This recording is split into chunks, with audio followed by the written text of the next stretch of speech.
ஹல்லேலூயா. கர்த்தருடைய பரிசுத்த நாமத்திற்கு மகிமை உண்டாவதாக. கர்த்தராகிய இயேசு கிறிஸ்துவின் நாமத்தினால் நான் உங்களை வாழ்த்துகிறேன்.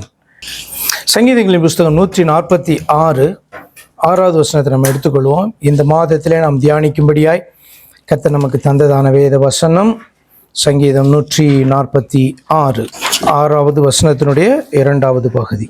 முழு வசனத்தையுமே வாசிக்கிறேன். அவர் வானத்தையும் பூமியையும் சமுத்திரத்தையும் அவைகளுள்ள யாவையும் உண்டாக்கினவர். 2வது பகுதி சொல்கிறது, அவர் என்றென்றைக்கும் உண்மையை காக்கிறவர். ஆங்கிலத்தில் பார்க்குறோம், he remains faithful forever. இந்த செய்தியினுடைய தலைப்பு, கர்த்தர் மேல் நம்பிக்கை வைக்கிறவன் பாக்கியவான். Blessed is the one who trusts in the Lord. கண்களை மூடுவோம், கர்த்தருக்கு முன்பாக நம்மை தாழ்த்துவோம். கர்த்தர் மேல் நம்பிக்கை வைக்கணும்னு நமக்கு தெரியும்ல. ஸோ அதுதான் இந்த தலைப்பு. எங்களை அன்பாய் நேசிக்கிற எங்கள் பரிசுத்த பிதாவே, கர்த்தர் தந்த இந்த புதிய மாதத்திற்காக நாங்கள் நன்றி செலுத்துகிறோம். முதல் நாளிலே தேவ சமூகத்திலே ஒரு சிறு கூட்டமாய் கூடி கர்த்தருக்கு நாங்கள் நன்றி செலுத்தும்படியாக, நன்றி உள்ள இருதயத்தோடு காணப்படும்படியாக கர்த்தர் எங்களுக்கு நீங்கள் பாராட்டின இந்த நல்ல கிருபைக்காய் உமக்கு நன்றி செலுத்துகிறோம். எங்களுடைய ஜீவனப்பா எப்பொழுதும் கடந்த மாதம் முழுவதும் எங்களுடைய ஜீவன் உம்முடைய கண்களிலே கர்த்தாவே அது அருமையாய் தயவு பெற்றதாய் காணப்பட்டதற்காக நாங்கள் நமக்கு நன்றி செலுத்துகிறோம். எவ்வளவோ ஆபத்துகள், நாச மோசங்கள் எங்களுக்கு விரோதமாய் கடந்து வந்ததை எங்களுடைய கண்கள் கண்டது. எங்களுடைய கண்கள் காணாத அநேக காரியங்களும் உண்டு. எல்லாவற்றின் போதும் கர்த்தர் எங்களுக்கு போதுமானவராக, மறைவிடமாக, ஆண்டவரே நாங்கள் ஆபத்துக்கு ஒதுங்குகிறதான நிழலாக நீர் காணப்பட்டதை உணரச் செய்தீங்கப்பா. அதற்காக நாங்கள் நமக்கு நன்றி செலுத்துகிறோம். தொடர்ந்து ஆண்டவரே உம்மேல் நாங்கள் வைத்திருக்கிற அந்த நம்பிக்கையில நாங்கள் உறுதியாக இருக்க கர்த்தர் தாமே கிருபை செய்வீராக. கர்த்தராகிய இயேசு கிறிஸ்துவின் நாமத்தில் ஜெபிக்கிறோம் அருமை பிதாவே, ஆமேன். தேவனாகிய கர்த்தர் ஒருவரே மனிதர்களாகிய நாம் நம்பிக்கை வைப்பதற்கு பாத்திரராயிருக்கிறார். முதல் காரியம் நாம் அறிய வேண்டும், தேவனாகிய கர்த்தர் ஒருவரே மனிதர்களாகிய நாம நம்பிக்கை வைக்கிறதற்கு அவர் பாத்திரராய் இருக்கிறார். பாத்திரர்னா உங்களுக்கு தெரியும்ல, துதிக்கு பாத்திரர்னா அவர் மாத்திரமே அந்த புகழை பெற்றுக்கொள்வதற்கு தகுதி உள்ளவராய் இருக்கிறார். அதுதான் அதனுடைய அர்த்தம். நம்ம அநேகரை நம்ம புகழ்வோம், துதி பாடுவோம், ஆனால் அவர்களெல்லாம் அதற்கு பாத்திரவான்கள் அல்ல. தேவன் மாத்திரமே துதிக்கு பாத்திரர். அப்படின்றதுனால தான் துதிக்கு பாத்திரன்னு சொல்றோம். அதே போல நம்பிக்கை வைப்பதற்கு அவர் மட்டுமே பாத்திரராய் காணப்படுகிறார். ஆகையால் மனிதர்களை நம்ம நம்பக்கூடாது என்றோ நம்ப தகுந்தவர்கள் அல்லவென்றோ இதற்கு அர்த்தம் அல்ல. நம்ம நிறைய நேரங்களில் அப்படிதான் நம்ம புரிந்து கொண்டிருப்போம். வேதத்தில் வசனங்கள் நிறைய வசனங்கள் காணப்படுது. மனுஷன் மேலே நம்பிக்கை வைக்கக்கூடாது, மனுஷனை நம்பாத அப்படின்லாம் நீங்கள் வேதத்தில் நீங்கள் வாசிப்பீங்க. அவையெல்லாம் வாசிக்கும் போது நமக்கு எப்படி தோணுன்னா, மனுஷர்களை நம்பக்கூடாது, மனுஷர்கள் கெட்டவர்கள் அப்படின்ட்டு சொல்லி பார்த்தீங்கன்னா நம்முடைய மனதில் பார்த்தீங்கன்னா தோன்றும். ஆனால் இதனுடைய அர்த்தம் அப்படி அல்ல. கர்த்தர் மேலே நம்பிக்கையாக இருக்கணும் அப்படின்னு சொல்கிறதுனுடைய அர்த்தம் மனிதர்களை நம்பக்கூடாது என்பது அல்ல. சில வசனங்களை நான் உங்களுக்கு வாசித்து விடுறேன். சங்கீதம் 118 அதிகாரம் 8-9 வசனத்தில் இப்படி வாசிக்கிறோம். சங்கீதம் 118 8-9, மனுஷனை நம்புவதை பார்க்கிலும் கர்த்தர் பேரில் பற்றுதலாய் இருப்பதே நலம்.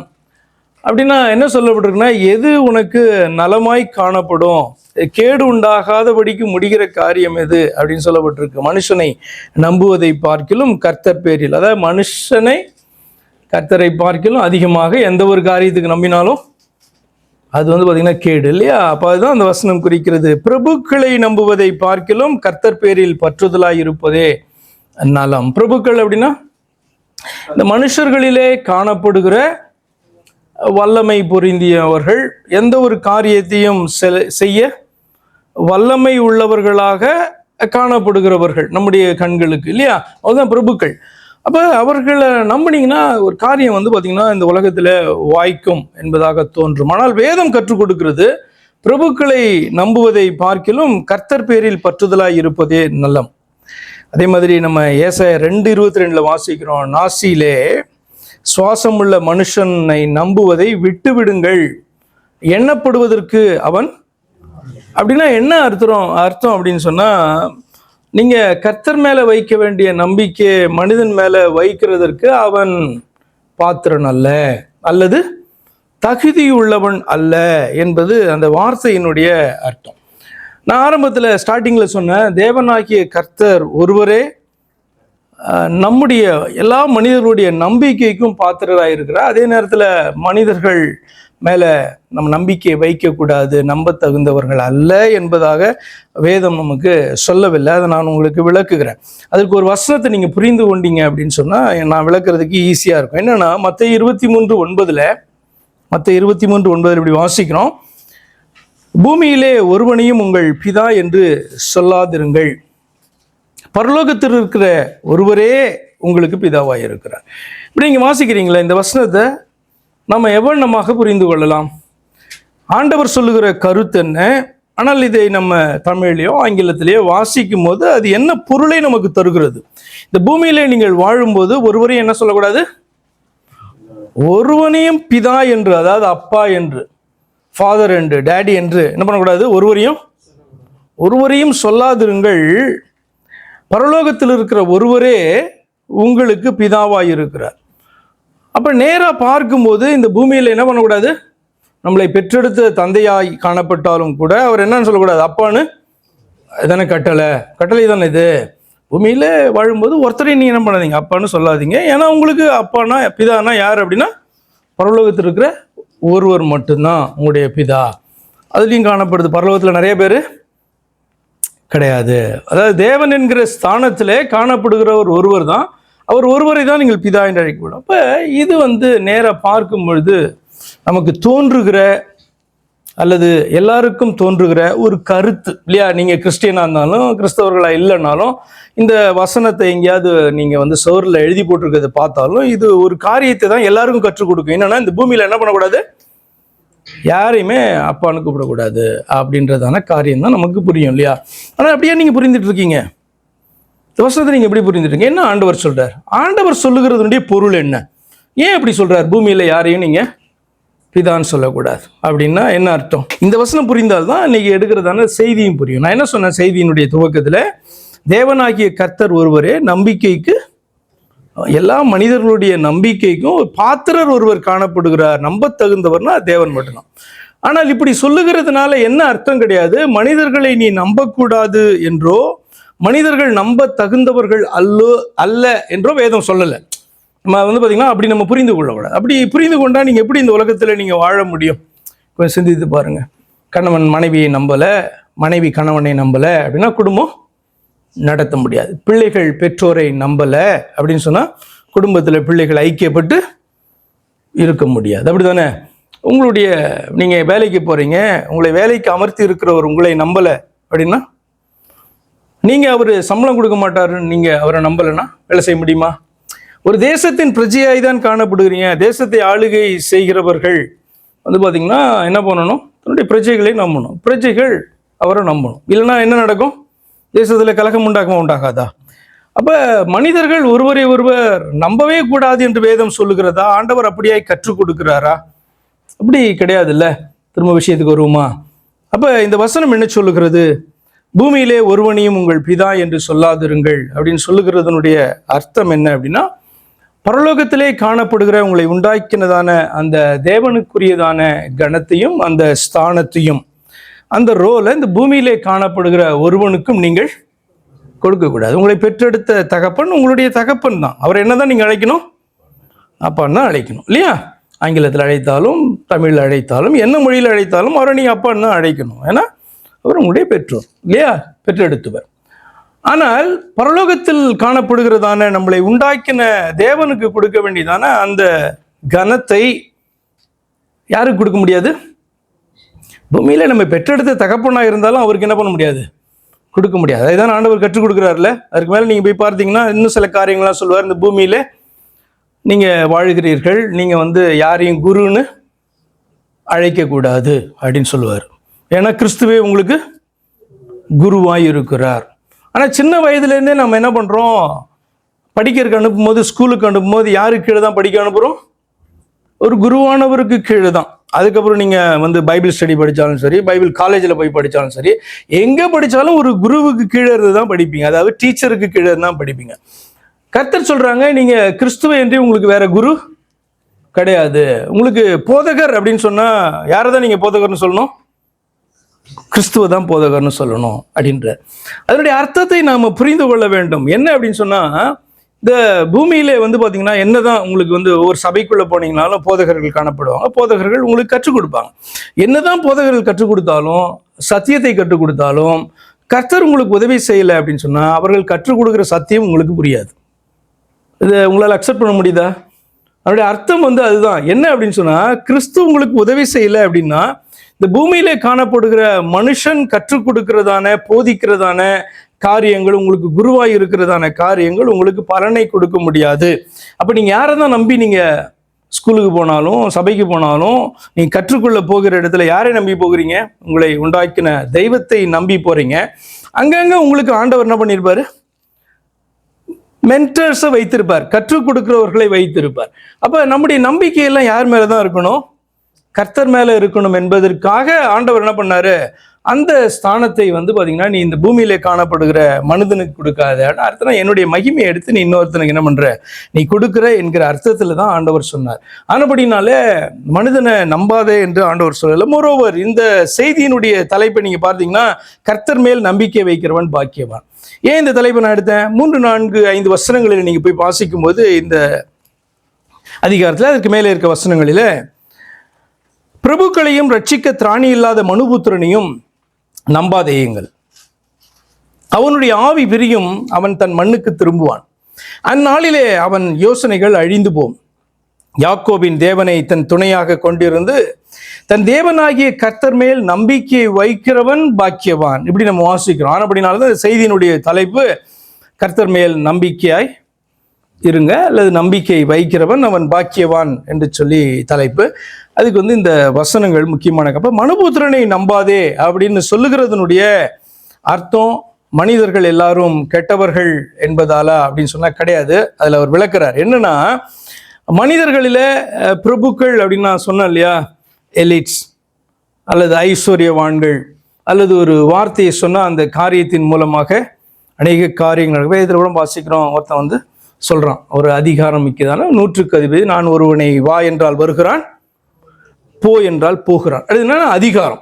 இதை போ, இதை செய்ய அப்படின்னு சொன்னா அவன் சொல்லிட்டா போதும், முடிஞ்சிருச்சு வேலைன்னு அர்த்தம். அவன் நிச்சயமாக அந்த வேலையை செய்து முடித்து விடுவான். அதுதான் அதிகாரம். அப்ப இந்த பூமியிலே பிரபுக்களாய் காணப்படுகிறவர்கள் நம்முடைய பார்வைக்கு, சாதாரண மனிதர்களாகிய நம்முடைய பார்வைக்கு அவர்கள் எப்படி காணப்படுவாங்க?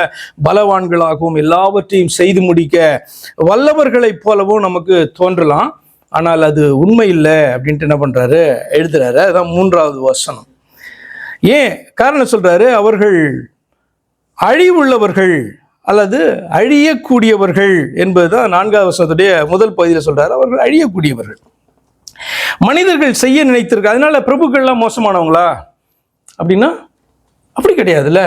இப்போ உங்களை ரொம்ப இஷ்டம் ஒருவருக்கு, அவர் உங்களுக்கு இதை செய்கிறேன் என்று வாக்கு கொடுக்கிறார். அதை செய்கிறதற்கு அவர் ஆயத்தமாய் இருக்கிறார். ஆனாலும் கூட செய்ய முடியாத ஒரு சூழ்நிலையில அவர் சிக்கிக் கொள்ளுகிறார். இது மனுஷனுக்கு வர முடியுமா? முடியாதா? நம்மளே சில நேரங்களில் சொல்லுவோம்ல, அவரால் முடிஞ்சா செஞ்சிருப்பாரு அப்படின்னு நம்ம சொல்லுவோம்ல. ஏன் அந்த வார்த்தையை சொல்றோம்?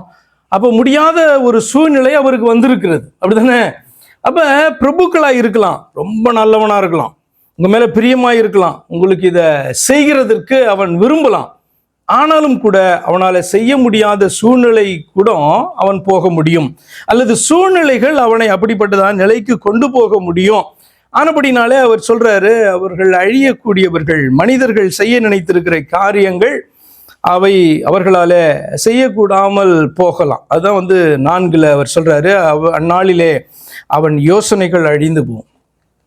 நிறைய ஆழமான காரியங்கள். ஒரு மரித்துனா அப்படின்னு சொன்னா அவன் மனதிலே தோன்றி இருக்கிற காரியங்கள், திட்டமிட்டு இருக்கிற காரியங்கள் எல்லாமே அவனுடைய மரணத்தோட முடிந்து விடும் அல்லவா?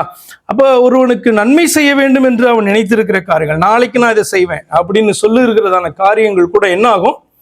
அந்த மனிதனுடைய மறைவோடு கூட முடிந்து விடும். நிச்சயமா இருந்திருந்தா அவன் என்ன பண்ணியிருப்பான். ஆனால் வந்து பாத்தீங்கன்னா இது அவனுடைய கரத்துல இல்லையே சொல்றாரு. 5வது வசனம், யாக்கோபின் தேவனை தன் துணையாக கொண்டிருந்து தன் தேவனாகிய கர்த்தர் மேல் நம்பிக்கை வைக்கிற மனுஷன் பாக்கியவான். ஆனால் உன்னுடைய நம்பிக்கை எங்க இருக்கணும்? கர்த்தர் மேல இருக்கணும். அப்போ ஒரு மனுஷனை நீ இவன் செய்வான்னு நம்புகிறது கூட நீ என்ன பண்ணணும்? கர்த்தர் மேல நம்பிக்கை வைத்து அவருடைய கண்களில் எனக்கு கிருபை கிடைத்தபடினாலே இவன் எனக்கு தயவு பாராட்டுகிறான். ஏன்னா அவன் உங்களுக்கு அந்த ஒரு வார்த்தையை அவன் கொடுக்கறதுக்கே பார்த்தீங்கன்னா கர்த்தர் மேல உங்களுக்கு வைத்திருக்கிற நம்பிக்கை, அவர் உங்களுக்கு பாராட்டுகிற கிருபையும் தயவும் தான் காரணம் என்று நீங்கள் நம்புவீர்களானால், அவன் செய்ய முடியலனா கூட இது கர்த்தருடைய சித்தம் இல்லை அப்படின்னு என்ன பண்ணலாம்? உங்களால் எளிதாக அதை பாசிட்டிவாக எடுக்க முடியும். ஆனால் உங்களுடைய முழு நம்பிக்கை அந்த மனிதன் மேலே காணப்படுமானால், அவனால் செய்ய முடியல அப்படின்னா நீங்கள் என்னதான் பண்ணிட்டு இருப்பீங்க? எல்லாரையும் பிளேம் பண்ணிட்டு இருப்பீங்க. இல்லைன்னா எனக்கு மட்டும் ஏன் நடக்கலை, எல்லாருக்கும் அந்த மனுஷன் செஞ்சார் எனக்கு செய்யலை அப்படின்ட்டு என்ன பண்ணுவோம்? சொல்லி கொண்டு இருப்போம். அந்த சூழ்நிலைகள்லாம் அவர் என்ன பண்ணுறாரு? விளக்குறார். அப்போ மாறுகிறதான சூழ்நிலைகள் அவர்களை செய்ய விடாமல தடுத்து விடக்கூடும். ஆனால் கர்த்தர் அப்படி கிடையாது. கர்த்தர் ஒருவரே நம்பிக்கைக்கு பாத்திராய் இருக்கிறார் என்று நான் சொன்னேன். அது ஏன்? கடந்த செய்தியில் இந்த நாள் காலையில் நீங்கள் ஒரு வேளை கேட்டிருக்கக்கூடிய அந்த செய்தியினுடைய தலைப்பு உண்மையை காக்கிறவர். அல்லேலூயா. முக்கியமாக என்றென்றைக்கும் உண்மையை காக்கிறவர் அப்படின்றது கடந்த செய்தியினுடைய தலைப்பு. அவர் என்றென்றைக்கும் அந்த உண்மையை காக்கிறவர் யார் அப்படின்னு சொன்னால், அந்த வசனத்தில் விளக்கப்படுகிறது, சகலவற்றையும் சிருஷ்டித்த ஒருவர் என்றென்றைக்கும் உண்மையை காக்கிறவர் என்று சொல்லி. 6 வசனத்தை பார்ப்பீங்க. அதனால தான் முழுமையாக ஆரம்பத்தில் இந்த வசனத்தை வாசித்தேன். அவர் வானத்தையும் பூமியையும் சமுத்திரத்தையும் அவைகளுள்ள யாவையும் உண்டாக்கினவர். அவர் என்றென்றைக்கும் உண்மையை காக்கிறவர். யார் என்றென்றைக்கும் உண்மையை காக்கிறவர்னா, வானத்தையும் பூமியையும் சமுத்திரம் அவ்வளோ எல்லாவற்றையும், அதாவது சர்வத்தையும் உண்டாக்கின, சிருஷ்டித்த, படைத்த ஒருவர் என்றென்றைக்கும் உண்மையை காக்கிறவராய் இருக்கிறார். எப்படி அவரால் என்றென்றைக்கும் உண்மையை காக்க முடியும்? ஒரு கேள்வி வருது இல்லை? என்றென்றைக்கும் அவரால் எப்படி உண்மையை காக்க முடியும்? ஏன் அப்படின்னு சொன்னால் ரொம்ப சிம்பிள். சகலவற்றையும் உண்டாக்கினவர் பார்த்தீங்கன்னா கலந்து ஆலோசித்து அவர் என்ன பண்ணல? ஒன்றையும் உண்டாக்கவில்லை. இது அவர் உண்டாக்கணும் நினைத்தாரு, அவர் உண்டாக்கினார். ஏசாயா 44:24 வாசிப்போம். ஏசாயா 44:24 உன் மீட்பரும். நம்மளை பார்த்து ஆண்டவர் பேசுகிறாருன்னு வச்சுக்கோங்களேன். இஸ்ரவேலை பார்த்து பேசுகிற காரியம் ஆண்டவர் நம்மளை பார்த்து பேசுனா, என்னை பார்த்து பேசுகிறார் அப்படின்னு நீங்கள் எடுங்க. உன் மீட்பெரும் அப்படி சொல்கிறார். உன் மீட்பெரும் தாயின் கற்பத்தில் உன்னை உருவாக்கினவருமாகிய கர்த்தர் சொல்லுகிறதாவது, நானே எல்லாவற்றையும் செய்கிற கர்த்தர், நான் ஒருவராய் வானங்களை விரித்து பூமியை பரப்பினவர். ஹல்லேலூயா. அப்போ சிருஷ்டித்ததான தேவன் நம்மை பார்த்து அல்லது ஒரு மனிதனை பார்த்து பேசுகிறாரு, உன் மீட்பரும், அதாவது உன்னை மீட்டெடுத்தவரும், உன் தாயின் கற்பத்தில் உன்னை உருவாக்கினவருமாகிய கர்த்தர், அதாவது கர்த்தர் என்கிற நாமம் உள்ள நான் சொல்லுகிறதாவது, நானே எல்லாவற்றையும் செய்கிறவர், நான் ஒருவராய் வானங்களை விரித்து பூமியை பரப்பினவர். ஹல்லேலூயா. அதான் சொன்ன நம்பத்தக்கவர் ஒருவர் உண்டானால் அவர் யார்? சிருஷ்டித்ததான அந்த தெய்வம் மட்டும்தான் அப்படின்ட்டு. அதனால தான் நான் உங்களுக்கு அதை விளங்கிக் கொள்வதற்கு வசனத்தை நான் எடுக்கும்போது நான் கேட்டேன், இந்த பூமியிலே ஒருவனையும் பிதா என்று சொல்லாதிருங்கள். பூமியிலே ஒருவனையும் பிதா என்று பூமியில நிறைய பிதாக்கள் காணப்படுறாங்க. ஆனால் அவர் என்ன சொல்ல வருகிறார்னு சொன்னால், எல்லாவற்றையும் உண்டாக்கிறதான ஒரு தெய்வம் உண்டு அல்லவா, அவரை தான் நீங்கள் என்ன பண்ணணும்? தெய்வம் என்று அழைக்க வேண்டும். அதுதான் அதனுடைய அர்த்தம். எல்லாவற்றையும் உண்டாக்கின ஒருவர் உண்டு. அவர் ஒருவரை தான் நீங்கள் தேவன் என்று அழைக்க வேண்டும். அவர் ஒருவரை தான் நீங்கள் கர்த்தர் என்று அழைக்க வேண்டும். ஏனென்று சொன்னால், பிதா என்கிற வார்த்தை ஒருவரை குறிக்கிற வார்த்தை என்று நமக்கு தெரியும். ஆனபடினால அந்த வார்த்தையை வைத்து என்ன பண்றாரு? ஆண்டவர் பேசினதை நான் உங்களுக்கு சுட்டி காண்பித்தேன். அதே மாதிரிதான் அவர் எல்லாவற்றையும் உண்டாக்கும் பொழுது யாரிடத்துலையும் கலந்து ஆலோசித்து இப்படி உண்டாக்குவோமா அப்படி உண்டாக்குவோமா அப்படின்லாம் என்ன பண்ணல. அவர் யாரிடத்துலையும் கலந்து ஆலோசித்து அவர் உண்டாக்கவே இல்லை. ஏன்னா சில செய்திகளை நீ கேட்டிருப்பீங்க. 3 பேர் உட்கார்ந்து என்ன பண்ணாங்க? பேசினாங்க. பேசி எல்லாம் சேர்ந்து என்ன பண்ணாங்க? செய்தார்கள் என்பதாய் நீங்கள் கேள்விப்படுவீர்கள். ஆனால் உண்மையான பரலோகத்தின் தேவன் அவர் அப்படி கலந்து ஆலோசிக்கிறதற்கு அவரோடு கூட வேறே தேவன் இல்லை என்பது நமக்கு புரியணும். யாருடைய ஆலோசனையாவது கேட்டு உண்டாக்கினாரனா அவர் தொடர்ந்து பேசுறாரு. ஏசாயா 40 நம்ம வாசிக்கிறோம் 13-14 வசனங்களில, கர்த்தருடைய ஆவியை அளவிட்டு அவருக்கு ஆலோசனைக்காரனாயிருந்து அவருக்கு போதித்தவன் யார்? தமக்கு அறிவை உணர்த்தவும், அதாவது அவருக்கு அறிவை உணர்த்தவும் தம்மை நியாய வழியிலே உபதேசிக்கவும், தமக்கு ஞானத்தை கற்றுக் கொடுக்கவும், தமக்கு விவேகத்தின் வழியை அறிவிக்கவும் அவர் யாரோடைய ஆலோசனை பண்ணினார். ஒருவேளை பார்த்தீங்கன்னா நமக்கு தோன்றலாம், இதை இப்படி பண்ணியிருக்கலாம், அதை அப்படி பண்ணியிருக்கலாம், இப்படி உண்டாக்கி இருக்கலாம் அப்படின்லாம் பார்த்தீங்கன்னா நம்ம பார்க்கிறவர்களுக்கு என்ன பண்ணலாம் தோன்றும். ஏன்னா சிலருடைய கேள்விகள்லாம் எப்படி இப்போ இன்னைக்கு உண்டாகிற பாடுகளுக்கெல்லாம் காரணம் அப்படின்னு ஆராய்ந்து ஆராய்ந்து ஆராய்ந்து பார்த்து கடைசியில் எங்கே போய் நிற்போம்? போய் ஆதாம் ஏவாள்கிட்ட போய் நிற்போம், இல்லைன்னா சர்ப்பத்திட்ட போய் நிற்போம். அப்போ நமக்கு ஒரு கேள்வி பார்த்தீங்கன்னா அவர்களுக்கு இயற்கையாக வரும், என்னத்துக்கு ஆண்டவர் சர்ப்பத்தை உண்டாக்கினார், அல்லது எதற்காக ஒரு ஒரு தூதனை உண்டாக்கி அந்த தூதனை ஏன் விழ பண்ணினார், இல்லை விழுவதற்கு அனுமதி கொடுத்தார், அல்லது அவனை ஏன் இந்த ஏதேன் தோட்டத்துக்குள்ளே விடணும் ஆண்டவர், அப்படி விடாமல் இருந்தால் நான் ஏன் இன்னைக்கு பாடு அனுபவிக்கணும், தோணுமா தோணாதா? இது மனுஷன் சிந்திக்கிறதான காரியம், அவனுடைய அறிவின்படி அவன் செய்கிறதான யோசனையாக காணப்படுது. ஆனால் வேதம் சொல்லுகிறது, ஆண்டவர் பார்த்தீங்க அப்படின்னு சொன்னால் இவற்றெல்லாம் உண்டாக்கும் போது மற்றவர்களுடைய ஆலோசனை அவருக்கு தேவையில்லை. ஆலோசனாலே என்ன அர்த்தம்? போதனை தானே. ஒரு காரியத்தை நீங்கள் ஆலோசனை கொடுக்குறீங்கன்னா என்ன பண்ணுறோம், ஒரு காரியத்தை சொல்கிறாங்க அறிவை உணர்த்தும்படியாக, அது போதனை. அப்போ ஆண்டவருக்கு போதனை செய்யும்படியாக, ஆண்டவருக்கு ஆலோசனை கொடுக்கும்படியாக, இப்படி செய்யலாம் என்று சொல்லும்படியாக யாராவது உண்டா அப்படின்னு சொன்னால் அப்படி யாரும் கிடையாது. அவர் எல்லாவற்றையும் உண்டாக்கும் போது அப்படி யாருமே கிடையாது. இன்னைக்கு வேணால் மனிதர்கள் என்ன பண்ணலாம், தேவனுக்கு அவர்கள் ஆலோசனை கொடுக்கிறதாக நினைத்து கொண்டு நிறைய காரியங்களை என்ன பண்ணலாம் அவர்கள் செய்து கொண்டிருக்கலாம். அவருக்கு அப்படி ஆலோசனையை கொடுக்கிறவர்களாக நிறைய பேர் மாறி இருக்கலாம். ஆனால் அது பார்த்தீங்கன்னா உண்மையான தெய்வத்திட்டத்தில் அது வாய்ப்பே கிடையாது. அப்போ அவர் உண்டாக்கினவைகளிலே இந்த பார்த்தோம் இல்லையா, வானத்தையும் பூமியையும் சமுத்திரத்தையும் அதில் உள்ள யாவற்றையும் உண்டாக்கினவர், சிருஷ்டித்தவர் ஆனபடினாலே அவர் பார்த்தீங்கன்னா உண்மையை காக்கிறார். அப்போ இப்படி அவர் சிருஷ்டித்ததான இவைகள் மாறக்கூடியவைகளா? அவர் தான் மாறதவர், மாறக்கூடாதவர். ஆனால் அவர் சிருஷ்டித்ததான இவைகள் மாறக்கூடும் இல்லையா? அப்போ அவைகள் மாறினாலும் கூட அவர் மாறாதவராய் இருக்கிறபடினால்தான் வேதம் சொல்லுகிறது அவர் உண்மையை காக்கிறவர் என்று சொல்லலை, என்றென்றைக்கும். இப்போ நான் உண்மை உள்ள மனுஷனா, நான் எவ்வளோ நாள் உண்மையை காக்க முடியும்? நான் ஜீவன் உள்ள வரைக்கும் உண்மையை காக்க முடியும். என்றென்றைக்கும் உண்மையை காக்க முடியுமா? இல்லைல்ல. ஆனால் கர்த்தருக்கு சொல்லப்படுகிறதான ஒரு டைட்டில் இங்கே என்றென்றைக்கும் உண்மையை காக்கிறவர் அப்படின்னு சொன்னால், அவர் பார்த்தீங்கன்னா சொன்னதை செய்கிறவர். என்னெல்லாம் பார்த்தீங்கன்னா மாறினாலும் அவர் சொன்னதான காரியமோ அவர் நினைத்திருக்கிற காரியத்தையோ செய்து முடிக்க கூடியவர். அவர் உண்டாக்கினவைகளில் ஏற்படுகிற மாற்றங்கள், பாதிப்புகள், அவர் செய்ய நினைத்திருக்கிறதான காரியத்தை என்ன பண்ண முடியாது, அது தடுத்து நிறுத்த முடியாது. வானத்தின் சத்துவங்கள் அசைக்கப்படலாம். வேதத்தில் நீங்கள் வாசிப்பீங்களா, வானத்தினுடைய சத்துவங்கள் அசைக்கப்படும் அப்படி வாசிப்பீங்க. சூரியன் அந்தகாரப்படும்னு வாசித்திருக்கீங்களா? சூரியன் அந்தகாரப்பட கூடும். நம்மளுடைய நாட்கள் ஒருவேளை பார்க்காம இருக்கலாம். சந்திரன் ஒளி கூடாது இருக்கக்கூடும், நட்சத்திரங்கள் விழ கூடும், வானங்கள் அகன்று போக கூடும். பேதுரு தன்னுடைய நிருபத்தில் எழுதுறாரு, கர்த்தர் வரும்போது என்ன பண்ணுவோம், வானங்கள் மடமடவென்று அகன்று போகக்கூடும், மலைகள் விலகக்கூடும், பர்வதங்கள் நிலை பெயர கூடும், பூமி நிலை மாறக்கூடும், சமுத்திரம் மறைந்து போகக்கூடும். நீங்க வெளிப்படுத்துகிற விசேஷத்துல பார்ப்பீங்க, சமுத்திரம் இல்லாமற் போயிட்டான். புதிய பூமியில சமுத்திரம் என்பது அதுல இல்லை. அப்ப சமுத்திரம் மறைந்து போகக்கூடும். அப்ப இவைகளெல்லாம் பார்த்தீங்கன்னா மாறினாலும் கூட கர்த்தர் பார்த்தீங்கன்னா மாறாதவர். இப்போ இவைகளெல்லாம் மாறிச்சுன்னா மனுஷன் மாறுவானா, மாற மாட்டானா? உண்மையுள்ள மனுஷனாய் காணப்பட்டாலும் கூட, அவன் உண்மையிலேயே உண்மை உள்ள மனுஷனாக கடைசி வரைக்கும் வாழ்ந்தாலும் கூட பார்த்தீங்கன்னா என்றென்றைக்கும் உண்மை உள்ளவன் அப்படின்னா என்ன அர்த்தம்னா, சொன்னதை செய்து முடிக்க கூடிய ஆற்றல் உள்ளவன்.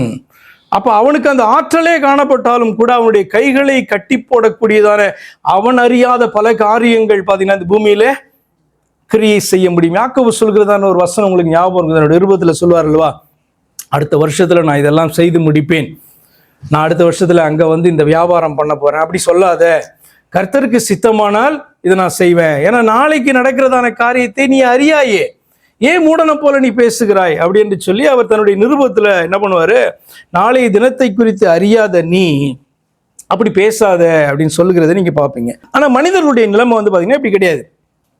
அவர்கள் உண்மையை காக்க விரும்பினாலும் காக்க முடியாமல் போவதற்கு பல காரணங்கள் உண்டாகலாம். ஆனால் தேவனுக்கு பார்த்தீங்கன்னா அது கிடையவே கிடையாதுன்றபடினால்தான் என்றென்றைக்கும் உண்மையை காக்க முடியும் அப்படின்னு சொல்லி பார்க்குறோம். ஏன் அப்படின்னா, உண்மையை என்றென்றைக்கும் காக்கணும்னா முதலாவது என்றென்றைக்கும் ஜீவன் உள்ளவராக இருக்கணும், அப்படிதானே? என்றென்றைக்கும் உண்மையை காக்கணும்னா நிச்சயமாய் ஜீவன் உள்ளவராக காணப்படணும், என்றென்றைக்கும் மாறாதவராக இருக்கணும் இல்லையா? ஏன்னா மனிதர்கள் பார்த்தீங்கன்னா மாறிடலாம், சூழ்நிலைகள் அவர்களை மாற்றலாம், அல்லது அவர்களால் செய்ய முடியாத நிலைக்கு அவர்கள் தள்ளப்படலாம். அப்ப தேவனை குறித்து வேதம் சொல்லுகிறது அவர் என்றென்றைக்கும் மாறாதவராய் இருக்கிறார். அதே மாதிரி எல்லாவற்றையும் சிருஷ்டித்தவராய் இருக்க வேண்டும். மனுஷன் ஒன்னையும் சிருஷ்டிக்கல. அப்ப சிருஷ்டித்தவர் மாத்திரமல்ல, தாம் சிருஷ்டித்த எல்லாவற்றின் மேலையும் எப்போதும் அதிகாரமுடையவராய் இருக்க வேண்டும். இப்ப அவர் சிருஷ்டித்திருக்கிறார், ஆனால் அந்த அதிகாரமெல்லாம் போயிடுச்சு, வேற யாரோ அந்த சிருஷ்டிப்புகள் எல்லாம் கண்ட்ரோல் பண்ணிட்டு இருக்காங்க, அவருடைய படைப்புகள் எல்லாம் வேற யாரோ கண்ட்ரோல் பண்றாங்க அப்படின்னு சொன்னா அவரால் செய்ய முடியுமா? அவருடைய கண்ட்ரோல்ல கிடையாது இல்லையா? அவர் செய்ய நினைக்கிற காரியம் செய்ய முடியாது. அப்ப அவர் ஜீவனுள்ளவர் மாத்திரமல்ல, மாறாதவர் மாத்திரமல்ல, சிருஷ்டித்தவர் மாத்திரமல்ல, தன்னுடைய சிருஷ்டிப்புகள் எல்லாவற்றின் மேலும் எப்பொழுதும் அதிகாரம் உள்ளதான தேவனாக காணப்படுறார். அதனால நீங்க இதில் வாசிப்பீங்க, அவருடைய ராஜரீகம் சர்வத்தையும் என்றென்றைக்கும் அது பார்த்தீங்கன்னா அவருடைய ராஜரீகம் சர்வத்தையும் ஆண்டு கொண்டு இருக்கிறது என்று வாசிப்பீங்க. ஆகையால நம்முடைய தேவனாகிய கர்த்தர் ஒருவரே நம்பிக்கை வைப்பதற்கு பாத்திரராய் இருக்கிறார் அப்படின்றது பார்த்தீங்கன்னா ஒரு முக்கியமான காரியமும் புரிந்து கொள்ள வேண்டியதான காரியமும் காணப்படுகிறது.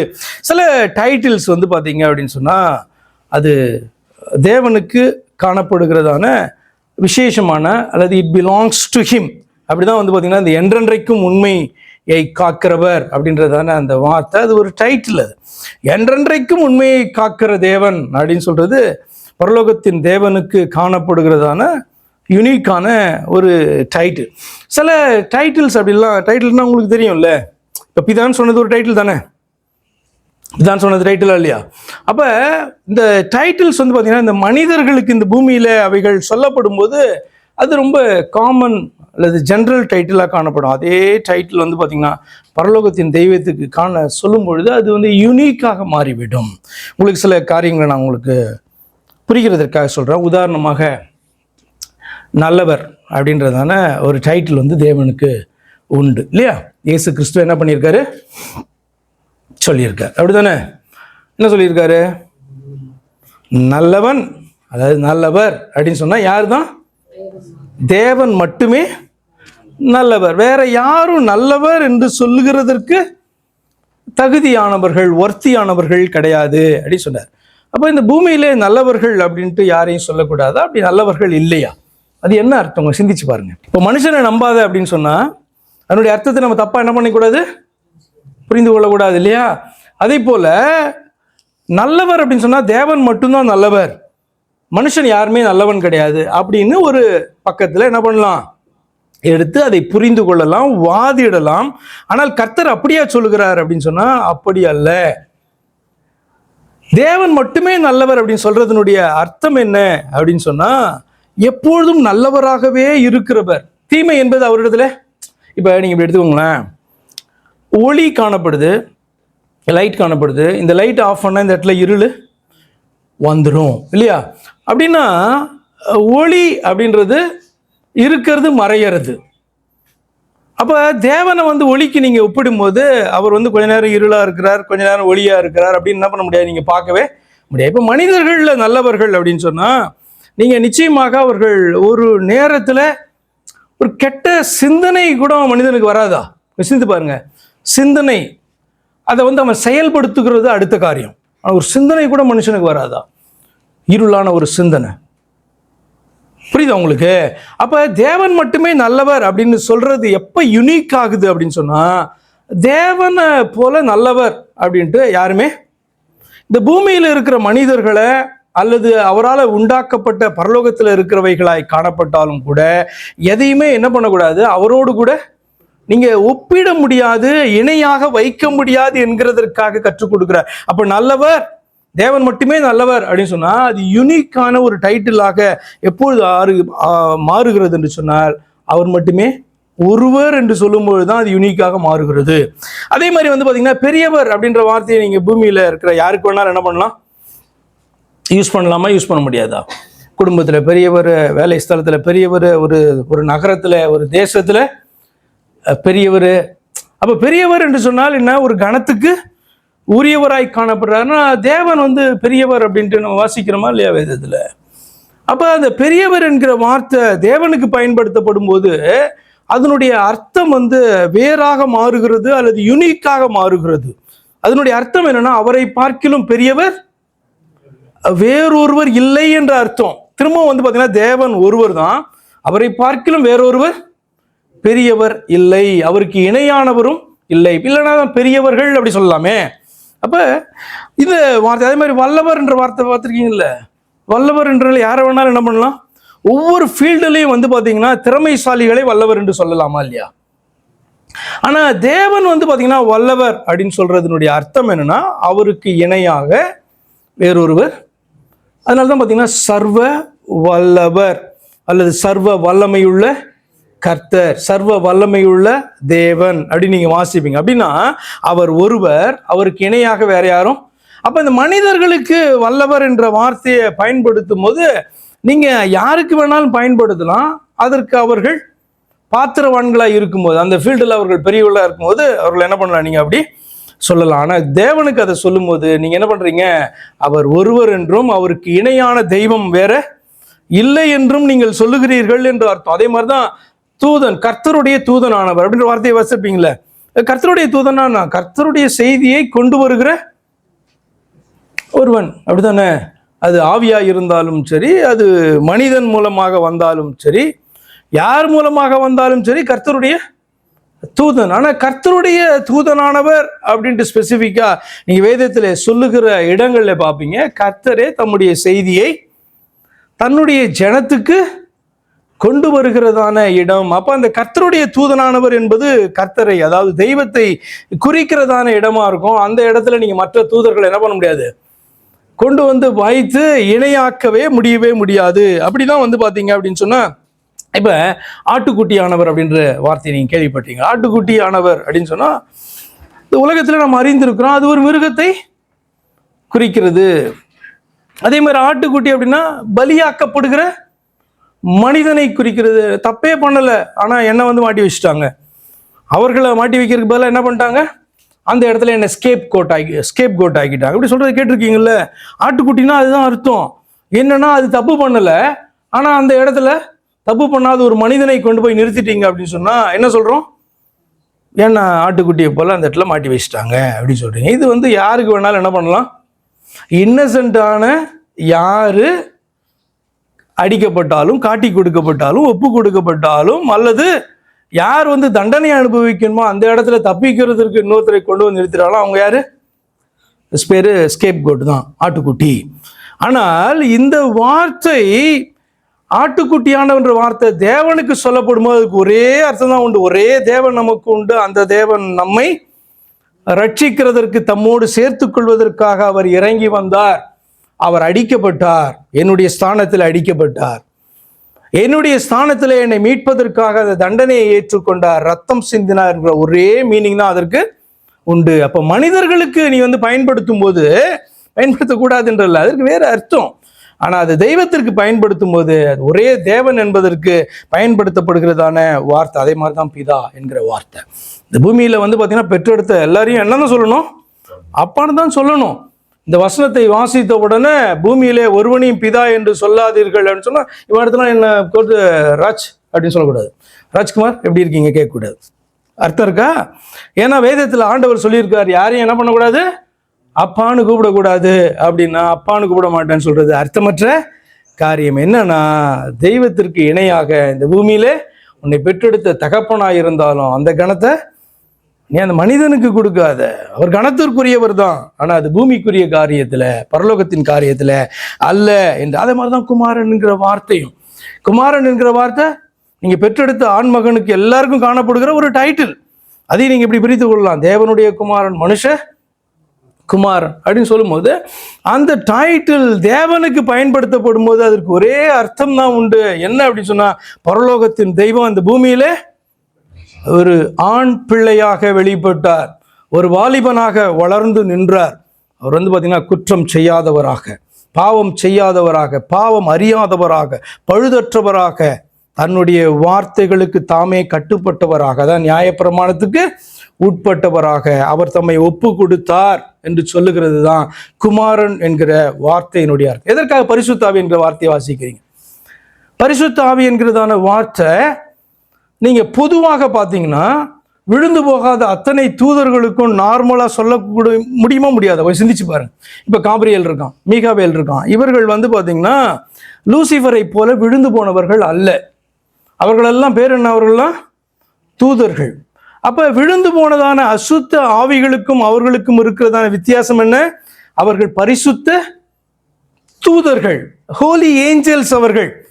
அப்ப ஏன் இந்த வார்த்தை மற்றவர்களுக்கு பயன்படுத்தும் போது வேற, ஆனால் தேவனுக்கு பயன்படுத்தும் போது ஹோலி ஸ்பிரிட், ஹோலி கோஸ்ட், பரிசுத்த ஆவி என்கிற வார்த்தை தேவனுக்கு பயன்படுத்தப்படும் போது அதற்கு என்ன அர்த்தம் அப்படின்னு சொன்னா, அநேக ஆவிகள் காணப்படலாம், அதுல ஒருவர் தான் தேவன். அவர் யார் என்று சொன்னால் மற்ற எல்லா ஆவிகளையும் உண்டாக்கினவர், மாம்சமான யாவரையும் உண்டாக்கினவர் என்று சொல்லி அர்த்தம். ஆவிகளாய் இருந்தாலும் மாம்சமானவர்களாய் இருந்தாலும் அவர்களுக்கெல்லாம் ஒரே பிதாவாய் இருக்கிறவர் என்று சொல்லி அர்த்தம். அதான் பரிசுத்த ஆவி என்கிறதான அர்த்தம், வார்த்தையினுடைய அர்த்தம் தேவனுக்கு பயன்படுத்தப்படும் போது தட்ஸ் யூனிக் என்று சொல்லி நீங்கள் அறியும். இப்படிதான் மத்தியஸ்த, ராஜாதி ராஜா, ஒளி, ஜீவன், வழி, எல்லா வார்த்தைகளுமே பார்த்தீங்க அப்படின்னு சொன்னா இந்த பூமியில யாருக்கு வேணாலும் என்ன பண்ண முடியும்? பயன்படுத்த முடியும் ஆக்சுவலா. ஆனால் தேவனுக்கு அதை பயன்படுத்தும் போது தட் இஸ் யூனிக் என்பது நமக்கு புரிய வேண்டும். பாருங்க, ஏசாயா 42ஆம் அதிகாரம் 8வது வசனத்தை வாசிக்கலாம். சொல்றார், நான் கர்த்தர், இது என் நாமம், என் மகிமையை வேறொருவனுக்கும் என் துதியை விக்கிரகங்களுக்கும் கொடேன் சொல்றார். அவருடைய தன்னுடைய பெயரை சொல்றாரு, இந்த என்னுடைய மகிமையை நான் வேறொருவனுக்கும் என் துதியை விக்கிரகங்களுக்கும் கொடேன் அப்படின்றார். அடுத்து 48, ஏசாயா 48:11 2வது பகுதியில் வாசிக்கிறோம், என் மகிமையை வேறொருவருக்கும் ரிப்பீட் பண்றார், என்னுடைய மகிமையை நான் வேறொருவருக்கும் நான் கொடேன் அப்படின்றார். ஏன் இப்படி சொல்ல வேண்டும்? அவருடைய மகிமையை கொஞ்சம் கொடுத்தாதான் என்ன? அதனுடைய அர்த்தம் என்னன்னா, தேவன் என்கிறடைய தன்னுடைய ஸ்தானத்தை அவர் என்ன பண்ண மாட்டாராம்? யாருக்கும் கொடுக்க மாட்டாராம். மற்றவர்கள் என்ன பண்ணலாம்? மனிதர்கள் வேணா எடுத்து அந்த ஸ்தானத்தை தாங்க நினைக்கிறவர்களுக்கு கொடுத்து கொள்ளலாம், தங்களுக்கே கூட வைத்துக் கொள்ளலாம், மற்றவர்களுக்கு கொடுக்கலாம், மற்றதை தெய்வம்னு சொல்லலாம், மற்றதை கர்த்தர்னு சொல்லிக்கலாம் அவங்க. ஆனா தேவன் பார்த்தீங்கன்னா ஒருபோதும் தம்முடைய தேவன் என்கிறதான ஸ்தானத்தை ஒருவருக்கும் அவர் கொடுக்க மாட்டார். அப்படி கொடுத்தா அது என்ன ஆகும்? விக்கிரகம். அவரே விக்கிரக ஆராதனை செய்கிறதற்கு தன்னுடைய சிருஷ்டிகளை அனுமதிக்கிற காரியமாய் மாறிவிடும். ஆனபடினா அவர் சொல்றாரு, நான் கர்த்தர், இது என் நாமம், என் மகிமையை வேறொருவனுக்கும் என் துதியை விக்கிரகங்களுக்கும் கொடேன் அப்படின்னு சொல்றாரு. நீங்க எதுக்கு இப்படி சொல்றாரு? 9வது வசனத்துல நம்ம வாசிக்கலாம். ஏசாயா 48:11 2வது பகுதி வாசித்தேன். 9லேருந்து நம்ம தொடர்ந்து வாசிச்சோம்னா, என் நாமத்தின் நிமித்தம் என் கோபத்தை நிறுத்தி வைத்தேன். அவர் சொல்றார், என் நாமத்தின் நிமித்தம் என் கோபத்தை நிறுத்தி வைத்தேன், உன்னை சங்கரிக்காதபடிக்கு நான் என் புகழ்ச்சி நிமித்தம் உன்மேல் பொறுமையாயிருப்பேன். இதோ உன்னை புடமிட்டேன், ஆனாலும் வெள்ளியை போலல்ல, உபத்திரவத்தின் குகையிலே உன்னை தெரிந்து கொண்டேன், என் நிமித்தமே அப்படி செய்வேன். என் நாமத்தின் பரிசுத்தம் எப்படி குலைக்கப்படலாம்? என் மகிமையை நான் வேறொருவருக்கும் கொடேன். கர்த்தருடைய நாமத்தின் பரிசுத்தம் எப்படி குலைக்கப்படலாம் அப்படி கேட்கிறார். என் நாமத்தின் பரிசுத்தம் எப்படி குலைக்கப்படலாம்? அடுத்து பேசுறாரு, எப்படி குலைக்கப்படலான்றது நீங்க சொல்லுங்க. அப்புறம் 12வது வசனம், யாக்கோபே, நான் அழைத்திருக்கிற இஸ்ரவேலே எனக்கு செவி கொடு. அது சொல்ற, நான் அவரே, நான் முந்தினவரும் நான் பிந்தினவருமாமே. நீங்க உடனே கேட்கலாம், நான் அவரே அப்படின்னா என்ன அர்த்தம்? என்ன சொல்றாரு இவரு? ரிப்பீட் பண்றாரு, என் கரமே பூமியை அஸ்திபாரப்படுத்தி என் வலதுகை வானங்களை அளவிட்டது, நான் அவைகளுக்கு கட்டளையிட அவைகள் அனைத்தும் நிற்கும். அப்ப நான் அவரே, நான் முந்தினவரும் பிந்தினவருமாமே. What does God mean by that?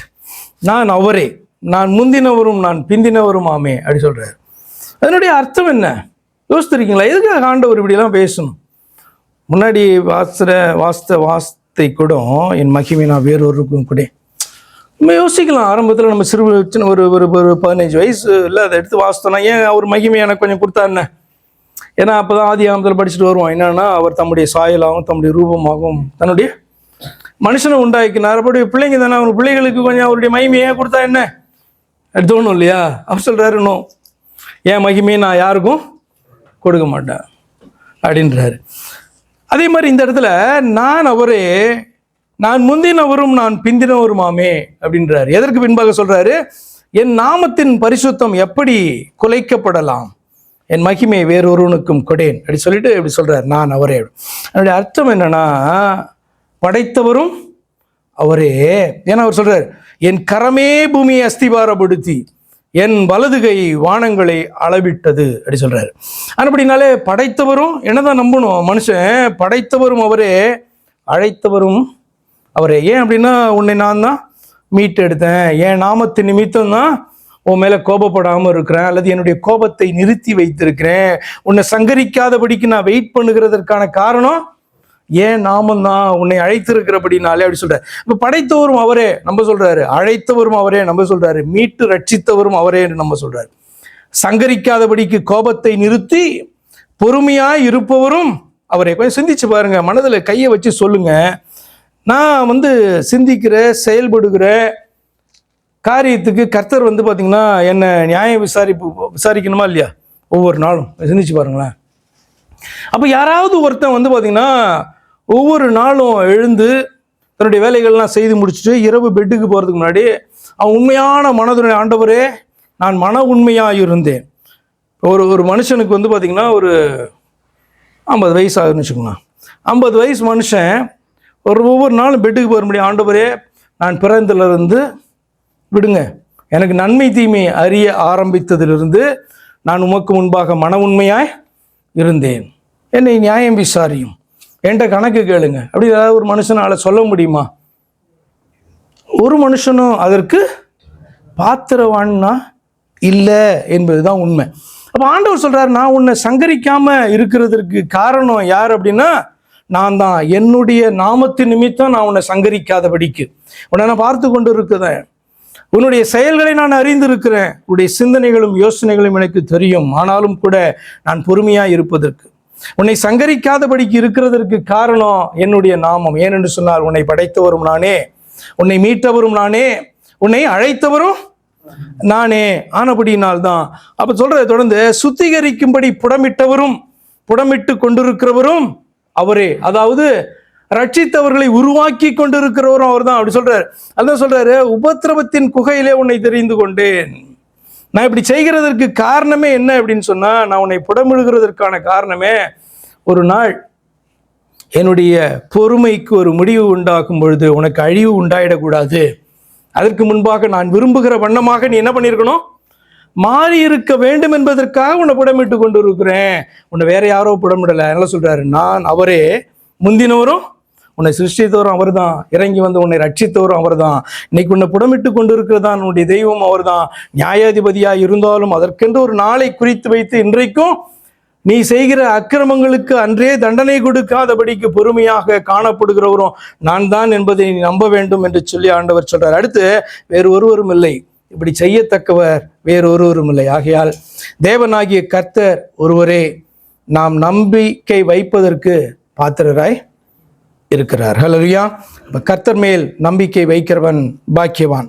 கர்த்தர் மேல் நம்பிக்கை வைங்க, பாக்கியவான்களாய் இருப்பீர்கள், உங்கள் நம்பிக்கை வீண் போகாது. கடைசி ஒரு வசனத்தை வாசித்து நான் ஜெபிக்க விரும்புகிறேன். நீதிமொழிகள் 23:17-18 இப்படி வாசிக்கிறோம். நீதிமொழிகள் 23:17-18. உன் மனதை பாவிகள் மேல் பொறாமை கொள்ள விடாதே, நீ நாடோறும் கர்த்தரை பற்றும் பயத்தோடு நிச்சயமாகவே முடிவு உண்டு, உன் நம்பிக்கை வீண் போக. ஹல்லேலூயா.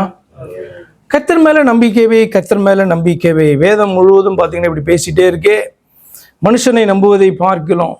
ஒரு நாள் அழிந்து போகிறதான மனுஷன், உனக்கு நன்மையை தேடுகிற விரும்புகிறதான மனுஷன் கூட உனக்கு நன்மையை செய்ய முடியாதபடி மறைந்து போக முடியும். ஆனால் கர்த்தர் மேல் நீ வைக்கிற நம்பிக்கை, அவர் உனக்கு நன்மை செய்வேன் என்று சொல்லி இருக்கிற காரியம் அவர் செய்ய நினைத்திருக்கிறதான காரியத்தை தடை செய்கிறதற்கு ஒருவருக்கும் உரிமை இல்லை. அவருடைய நினைவுகள், யோசனைகள் உன்னை குறித்தும் என்னை குறித்தும் தன்னுடைய ஜனத்தை குறித்தும் சமாதானத்துக்கு ஏதுவானவைகளாக அவைகள் இருக்கிறபடினாலே அதை செய்து முடிக்க அவர் வல்லமை உள்ளவராக இருக்கிறார். அதனால தான் பார்த்தீங்க அப்படின்னு சொன்னால் அந்த நம்பிக்கைக்கு பாத்திரர் அப்படின்னா யாரு? அவர் மட்டும்தான். ஏன்னா எல்லாவற்றையும் உண்டாக்கினவர், என்னையும் உண்டாக்கினார். எல்லாம் மாறி போகலாம், நிலை தடுமாறலாம், ஆனால் அவர் சொன்ன வார்த்தை ஏன் மாறாது? ஏன் என்றென்றைக்கும் அவர் உண்மை உள்ளவராய் காணப்படுகிறார்? ஏன் அவரை நம்ப முடியும் எல்லா சூழ்நிலையும் அப்படின்னு சொன்னா, அந்த சூழ்நிலைகள் அவரை என்ன பண்ண முடியாது, மாற்றிவிட முடியாது. நான் சொன்னதை போல ஒரு மனுஷனுடைய கைகளை பார்த்தீங்கன்னா இந்த சூழ்நிலைகள் கட்டி போட முடியும், செய்ய முடியாதபடி. ஆனால் தேவனை பார்த்தீங்கன்னா இந்த உண்டாகிறதான சூழ்நிலைகள் அவருடைய கையை என்ன பண்ண முடியாது, கட்டி போட்டு அவர் செய்ய விரும்புகிற காரியத்தை அவைகளாலே மாற்ற முடியாது. ஆனபடினாலே பாடு அனுபவித்து கொண்டிருக்கலாம். ஆண்டவர் சொல்றபடி, நான் உன்னை தெரிந்து கொண்டேன், நான் உன்னை பார்த்தீங்கன்னா இந்த நாளில் உபத்திரவத்துக்குள்ளாய் நடத்துகிறதற்கு கூட ஒரு காரணம் உண்டு அப்படின்லாம் ஆண்டவர் பேசுகிறார் அல்லவா? அந்த நேரத்தில் என்ன பண்ணக்கூடாது, உன் மனதை பாவிகளின் மேலே பொறாமை கொள்ள விடாதே. ஏன் அப்படி சொல்றார்? ஏன் பாவிகள் மேலே நமக்கு என்ன பொறாமை? நமக்கு தான் தெரியுமே அவர்கள் இன்னும் ஆண்டவரை ஏற்றுக்கொள்ளவில்லை. நான் பார்த்தீங்கன்னா எப்படியோ ஆண்டவரை அறிந்து கொண்டேன், ஏற்றுக்கொண்டேன், ஆனால் எனக்கு எவ்வளவு பிரச்சனைகள், எனக்கு எவ்வளவு பாடுகள். பாவிகள் நன்றாய் இருக்கிறார்களே. யோசிக்கிறதான தேவ மனுஷனுக்கு தோன்றுகிறது என்ன அப்படின்னா, அவனை அறியாம ஒரு பொறாமை, ஒரு ஜெலசி யார் மேலே வருகிறது? பாவிகள். அவர்கள் நித்தியமாக வாழப்போகிறவர்கள் அல்ல. நம்ம நித்தியமாக வாழ்வோம் என்று சொல்லி நம்பினாலும் கூட நமக்கு ஒரு இது உண்டாகிறது பார்த்தீங்களா? அது குறித்த வேதம் சொல்லுகிறது, உன் மனதை பாவிகள் மேல் பொறாமை கொள்ள விடாதே, நீ நாடோறும் கர்த்தரை பற்றும் பயத்தோடு. அப்படின்னு அர்த்தம், நீ அவர்கள் மேல் பொறாமை கொள்வதை தேவன் விரும்பவில்லை. ஏன் அப்படின்னு சொன்னா, அவர்களுக்கு தெய்வத்தை தெரியாது, தெய்வத்தின் மேலே நம்பிக்கை கொண்டவர்கள் அல்ல. நீயோ தெய்வத்தின் மேலே நம்பிக்கை கொண்டு காத்திருக்கிறவன். ஆனபடினாலே உனக்கு என்ன வருது? இப்ப அவர்களை பார்க்கும்போது, அவர்கள் நல்லா இருக்கிறதை பார்க்கும் பொழுது அவர்கள் மேலே எரிச்சலும் பொறாமையும் உண்டானால், வேதம் சொல்லுகிறது, நீ நாடோறும் கர்த்தரை பற்றும் பயத்தோடு இரு. அது தப்பு. நிச்சயமாகவே முடிவு உண்டு. எதுக்கு முடிவு உண்டு? நீ உன் தெய்வத்தின் மேல ஒரு நம்பிக்கையை வைத்தல்ல, அந்த நம்பிக்கைக்கு நிச்சயமாக முடிவு உண்டு. நீ அவர் மேல் வைத்த நம்பிக்கை வீண் போகாது. ஹல்லேலூயா. மனிதர் மேல வைத்த நம்பிக்கை வீண் போகலாம், அது மறைந்து போகலாம். ஆனால் உன் தெய்வத்தின் மேல நீ வைத்ததான நம்பிக்கை, அது உலகம் மாறினாலும் சரி நடக்கும். ஏன் அப்படி சொல்கிறேன் அப்படின்னா, இந்த உலகத்தில் நடக்க வேண்டியதான காரியத்திற்கு நீங்கள் அவர் மேலே நம்பிக்கை வைத்திருப்பீங்க.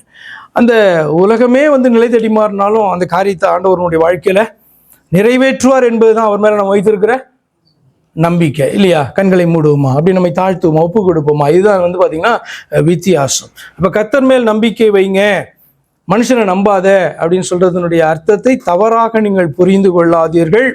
எப்பொழுதுமே தேவனுக்கு கொடுக்க வேண்டிய ஸ்தானத்தை உலகத்தில் எவ்வளவு கனம் புரிந்தின மனுஷனாக இருந்தாலும் அவனுக்கு என்ன பண்ண முடியாது, நம்மளால் கொடுக்க முடியாது, அது கொடுக்க கூடாது. நமக்கு பிரியமானவர்களே நம்முடைய வாழ்க்கையில் நமக்கு விக்கிரகமாக நின்றுவிட கூடாது என்பதற்காக சொல்லப்பட்டிருக்கு. என்னன்னா, கர்த்தர் மேலே நம்பிக்கையாயிரு, அவர் எல்லாவற்றையும் பார்த்து கொள்வார். எங்களை அன்பாய் நேசிக்கிற எங்கள் பரிசுத்த பிதாவே, வேதத்திலே நீர் எங்களுக்கு தந்திருக்கிற இந்த வசனத்திற்காய் நன்றி செலுத்துறோம் ஐயா. நீர் உண்மை உள்ளவர், என்றென்றைக்கும் உண்மையை காக்கிற தேவனாய் காணப்படுகிறீரப்பா.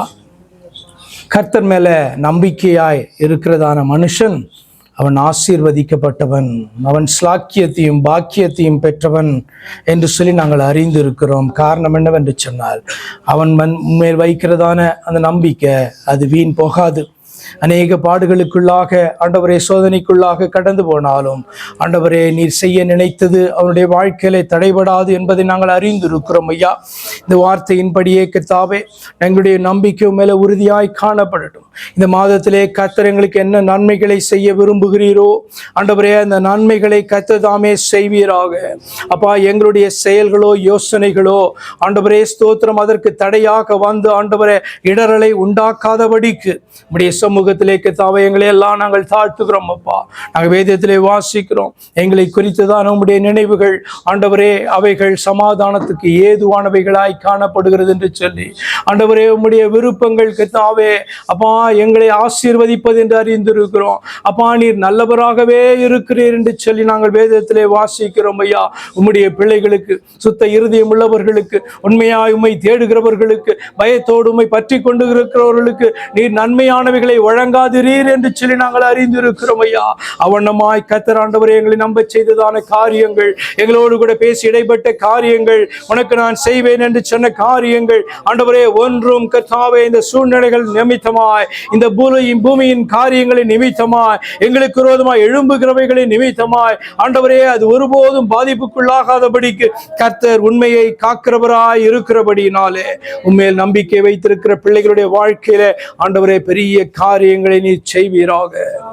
அவைகளை கர்த்தாவை நாங்கள் கர்த்தாவை பெற்று ருசித்து கர்த்தரை மகிமைப்படுத்த உதவி செய்யுங்கப்பா.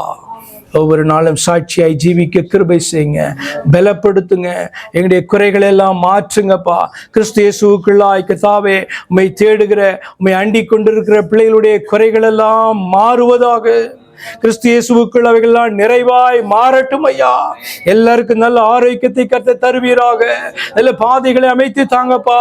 கர்த்தர் கோணலா எதை பார்க்கிறீரோ அவைகள் எல்லாம் கர்த்தாவே செவையாக்கி போடுவீராக. இருதயத்தின் விருப்பங்களை அறிந்திருக்கிறீர். உமக்கு முன்பாக கர்த்தாவைகளை வைக்கிறோம் ஐயா. எங்களுடைய கவலைகள் உமக்கு முன்பாய் ஊற்றுகிறோம் ஐயா. எங்களை காண்கிறவரும் எங்களை விசாரிக்கிறவருமாய் நீர் இருக்கிறபடினாலே அப்பா அவைகள் எல்லாம் விசாரித்து ஆண்டவரே நன்மையை எங்களுக்கு செய்வீராக. கர்த்தராகிய இயேசு கிறிஸ்துவின் நாமத்தை ஜெபிக்கிறோம் அருமை பிதாவே, ஆமென். என் ஆத்துமாவே கர்த்தரை ஸ்தோத்திரி, அவருடைய பரிசுத்த நாமத்தை ஸ்தோத்திரி. என் ஆத்துமாவே கர்த்தரை ஸ்தோத்திரி, சகல உபகாரங்களையும் மறவாதே. ஆமென். கர்த்தராகிய இயேசு கிறிஸ்துவினுடைய கிருபையும் நம்முடைய தேவனாகிய அவருடைய அன்பும் அவருடைய பரிசுத்த ஆவியின் ஐக்கியமும் இன்னும் இன்னும் சதா காலங்களிலும் உங்கள் அனைவரோடும் கூட இருப்பதாக. ஆமென்.